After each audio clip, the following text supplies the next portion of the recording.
This is How to Teach Social Studies, Alternative Assessment for Teaching Military History. Here's some background.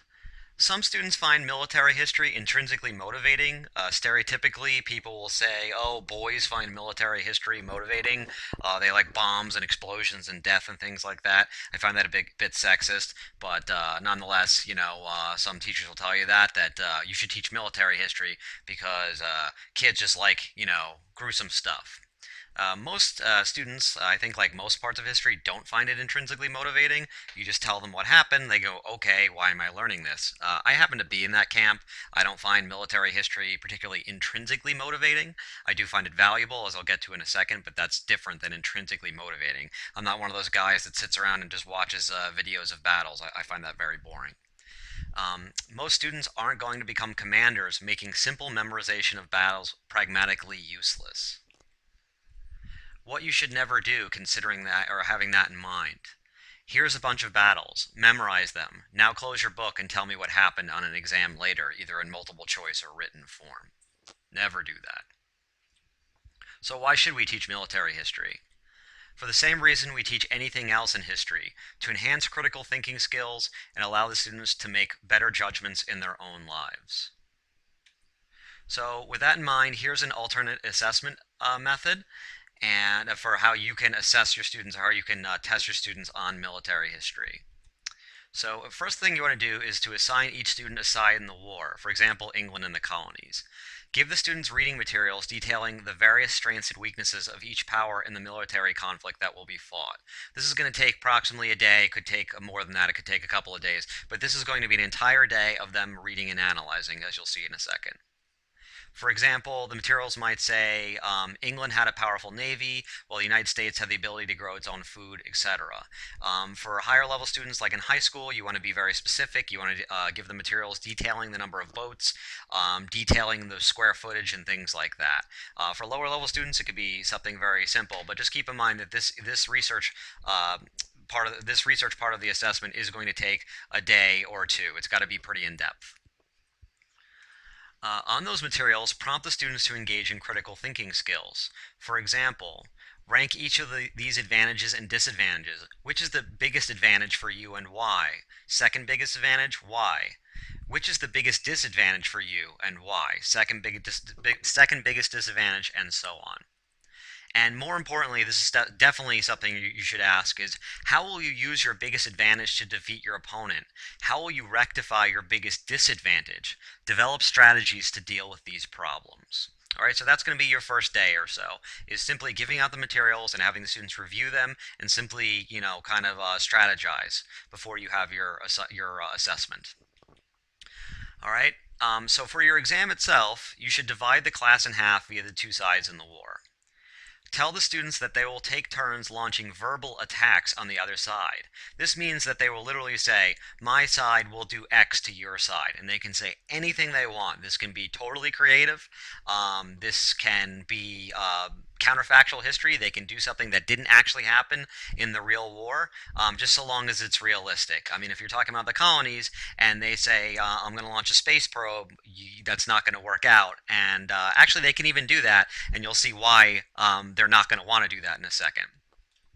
So a student may only launch an attack or defense upon being called upon by you, and it's one at a time. If a student says something of value, write their name on the board and give them a check. If a student interrupts, was not listening, or clearly has not studied the content matter, give them an X, or just give them no score at all. Grades are dependent upon a student's final score, and this is an individually scored assignment with one exception, as I'll explain in a minute.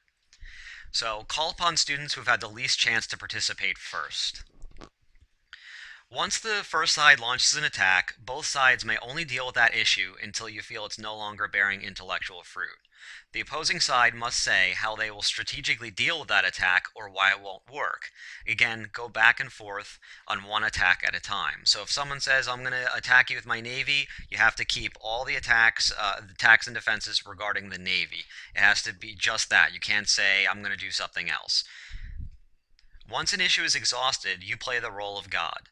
Using your historical knowledge, explain whether the attack was successful or not. You can keep additional score for who is winning the war if you wish. For example, teacher, Jimmy, I call upon you, and Jimmy's playing the colonies in the American Revolution.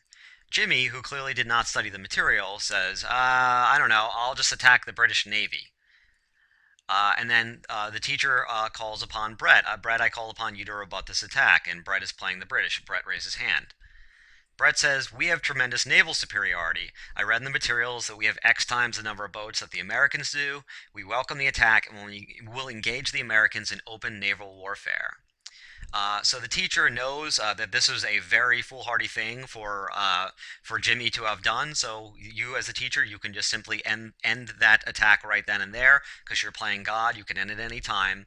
You say, playing God, I've determined that the Americans have been extremely foolhardy in launching their attack on the British Navy. A significant percentage of the Americans' private boats have now been destroyed, and for the rest of the war, the Americans do not have those boats. Anything that happens is going to be significant with these attacks and defenses. And so Brett would receive two checks, one because he participated, and also because he participated in an attack or a defense that was successful. And Jimmy gets absolutely nothing because he hasn't really read the materials or hasn't read them particularly well. All right, so what are the strengths of this model? First of all, students will try to cheat, quote unquote, by looking up what actually happened in the war and employing those strategies in your oral battles. One of my favorite moments ever of teaching, I had a student say, can I look up what actually happened in the war and then just know how to win? He was playing the colonies in the American Revolution and he knew the colonies won, so he's like, very simply, I can just look up what they did and do that. And he asked me, can I do that? And I said, knowing what, teenage psychology, I said, absolutely not. You are banned from doing that. That would be considered cheating. And he's like, well, I'm going to do it anyway. You'll never know. Oh no, you went and studied the book and found out what happened in the American Revolution. How terrible. So obviously I wanted him to do that, but that's just a little reverse psychology. But this to me is like one of the happiest moments of my teaching career when students are trying to think that they're devious by going and reading a history book. Good for them. Students will rifle through the materials again and again at lightning speed to try to rebut their opponents after being successfully attacked. Thus, rather than forcing the students to read the materials, they will do so on their own. I personally like to keep the battles open book. Keep in mind that I do call on, the first person that raises their hand. So if the person has already read the materials, they're going to be at an advantage for the exam. But I do keep it open book, and what that encourages students to do is to go through the materials again and again, trying to attack or rebut in these battles. Students are intrinsically motivated. They not only want to show off what they know, they're going to say, pick me a lot, but they also really want to win the war. For whatever reason, students really like, they like competition. They view it that way, and so they really want to win. In previous instances, I didn't even give the winning team like any advantage. And that's all they really cared about. They didn't even care about their personal grade. They just wanted to win. Now I give them, if they participate in a winning attack, I give them additional check marks to incentivize that as well. And discipline issues become virtually non-existent. The students know that they cannot earn points if they talk while others do so, so they tend not to interrupt. If somebody starts interrupting, you just specifically say, none of this counts for any points. We'll wait until they're done talking, but no one is scoring any points while this person is talking. They were not called upon, and, this is an unauthorized attack. And the fellow students would be like, be quiet, man. I need, we only have 40 minutes for this lesson. I need to get my points. And so the other students will hush them, and the student, him or herself, will realize that this is not, going to bear any fruit for them to interrupt. The students have to listen to each other in order to rebut the other side's points. So again, they don't interrupt. There's a really kind of spooky silence when someone's speaking. Not only is the other side silent, not only are both sides are really silent. Like the side that's who's on the side that's launching the attack is silent because they need to know that that person's not making a mistake, or if they are making a mistake, they need to to clarify really quickly. But the other side really wants that person to make a mistake, so they're dead silent listening to that student launching an attack.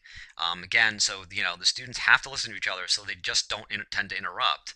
And the students do the vast majority of talking, meaning you don't have to deal with them interrupting you. The only time you have to talk is when you're simply playing God or evaluating, an attack or a defense. And they really, really want to know who wins that battle. So you really only have to talk for a few minutes in that whole class, and they may go, "Oh, come on," but that's it. They're listening to you when you say what happened. So it's a really big strength of this model. The last thing I will say that I haven't put on here is in terms of bureaucracy, just in terms of management. It takes a lot less time to grade this kind of exam because the grades are pretty much right there. They're right on the board. A student can see how often they participated or not, and you just take a quick snapshot of the blackboard. You can do it with some digital media and just say, look, the students who got 10 checks or more got an A, 8 checks or more got a B, and so on. And you don't have to go home and spend 5 hours grading the exam. The grades are right there.